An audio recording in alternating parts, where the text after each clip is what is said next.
نحمدہ و نصلی علی رسولہ الکریم۔ آج قسط نمبر 9 ہے دری ریسرچ سینٹر کے پلیٹ فارم سے۔ جیسے کہ آپ تمام حضرات کو معلوم ہے کہ 22 جمادی الثانی امیر المومنین خلیفہ اول افضل الخلق بعد رسول حضرت سیدنا عبداللہ ابوبکر صدیق رضی اللہ تعالیٰ عنہ کی وفات ہے، تو اس حوالے سے ہم تفصیل کے ساتھ گفتگو کر رہے ہیں۔ تو آج ہم اس حوالے سے گفتگو کریں گے جمعے کا جو دوسرا خطبہ ہوتا ہے، اس میں اہل سنت کی ان سنیوں کی جتنی بھی مساجد ان میں جمعے کے دوسرے خطبے میں یہ الفاظ بولے جاتے ہیں: افضل الخلق بعد رسول، یا افضل البشر بعد الانبیاء، یا پھر خیر الناس بعد رسول اللہ۔ بھائی یہ نبی کریم علیہ السلام کی حدیث میں الفاظ آئے ہوئے ہیں، یا پھر حدیث میں آئے ہوئے ہیں، یا پھر صحابہ نے اس کو بیان کیا ہے، یا پھر اکابرین امت نے نقل کیا کہ کیا یہ حدیث میں آئے ہیں یا ویسے ہی بولے جاتے ہیں؟ بھائی سب سے پہلے بات یاد رکھیں کہ اہل سنت کا یہ عقیدہ، سنیوں کا یہ عقیدہ ہے کہ انبیاء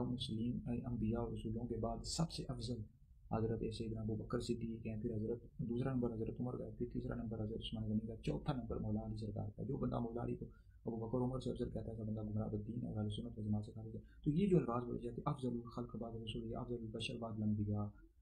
یا افضل الناس بعد رسول اللہ، یہ نبی کریم علیہ السلام کی جو مختلف حدیث ہیں جس میں آپ نے خود مسئلہ افضلیت کو بیان کیا کہ انبیاء کے بعد سب سے افضل حضرت ابوبکر صدیق ہیں، پھر حضرت عمر ہیں، اس کو خود نبی کریم علیہ السلام نے واضح کیا ہے۔ تو اس وجہ سے اہل سنت کی مساجد میں جمعے کے خطبے دوسرے خطبے میں بیان کیا جاتا ہے۔ اب جیسے افضل الخلق بعد رسول، یا افضل البشر بعد الانبیاء، اب یہ اس حوالے سے بھی حدیث موجود ہیں، جیسے الکامل فی ضعفاء الرجال جلد نمبر 2 میں حدیث موجود ہے۔ نبی کریم علیہ السلام نے فرمایا: ابو بکر و عمر خیر الاولین و خیر الآخرین و خیر اہل السماوات و خیر اہل الارضین الا النبیین والمرسلین، کہ نبی کریم علیہ السلام نے انبیاء و مرسلین کے علاوہ ابو بکر و عمر کو، حضرت ابو بکر صدیق اور حضرت عمر کو تمام اہل زمین والوں میں اور آسمان والوں میں سب سے بہتر قرار دیا۔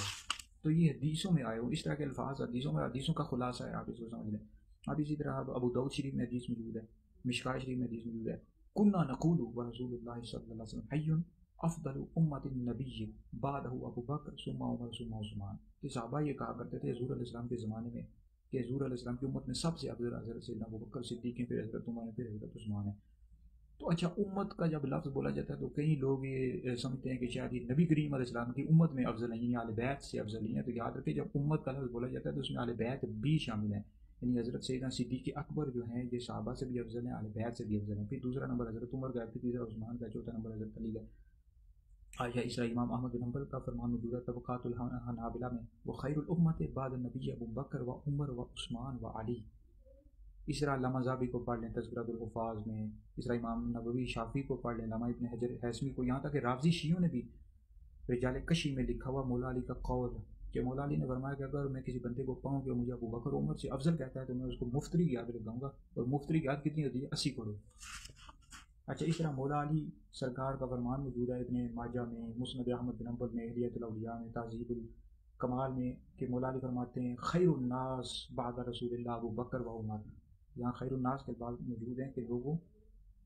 نبی کریم علیہ السلام کے بعد، یعنی انبیاء کے بعد سب سے بہتر جو ہیں لوگوں میں ابو بکر عمر ہیں۔ اچھا، یہ سارے الفاظ بھائی نبی کریم علیہ السلام کی مختلف حدیث میں ہوئے ہیں، ہمارے اکابرین نے لکھا ہے، اسی وجہ سے شاعر کہتے ہیں یعنی اس افضل الخلق بعد رسول ثانی سنین ہجرت پہ لاکھوں سلام۔ اچھا جی، اسی طرح حضرت مراد مصطفیٰ حضرت عمر بن خطاب فاروق اعظم رضی اللہ تعالیٰ عنہ نے فرمایا: یا خیر الناس بعد رسول اللہ، ابو بکر صدیق کے بارے سے فرمایا۔ ترمذی مستدرک حاکم میں یہ روایت موجود ہے۔ تو بہرحال یہ جو الفاظ کے جاتے ہیں نا، افضل البشر بعد الانبیاء، افضل الخلق بعد رسول، یا افضل الناس بعد رسول اللہ، یہ نبی کریم علیہ السلام کی مختلف حدیث کا خلاصہ اور اس کو ہمارے اکابرین امت نقل کرتے آئے ہیں۔ تو یاد رکھیں جو رافضی شیعہ ہیں یہ مولا علی سرکار کو پہلا نمبر دیتے ہیں، ٹھیک ہے جی۔ باقی تمام مسلمانوں کا اہل سنت کا یہ عقیدہ چلا آ رہا ہے شروع سے، صحابہ سے، نبی کریم علیہ السلام کے دور اقدس کے حضور نے خود اس کو واضح کیا ہوا ہے کہ انبیاء کے بعد سب سے افضل حضرت ابو بکر صدیق ہے، دوسرا نمبر عمر کا ہے، تیسرا عثمان کا ہے، مولا علی سرکار کا چوتھا نمبر ہے۔ مولا علی ہمارے جان ہیں، ہمارے پیر و مرشد ہیں، ہمارے پیر ہیں، ٹھیک ہے، لیکن نمبر آپ کا چوتھا ہی ہے۔ باقی اس والے سے ہم دارالفتا سنت کو توجہ بھی جاری کرتے رہتے ہیں، ویڈیو سن کر شیئر کریں، آپ لوگوں کے لیے بہت بڑا شکریہ جاری ہے۔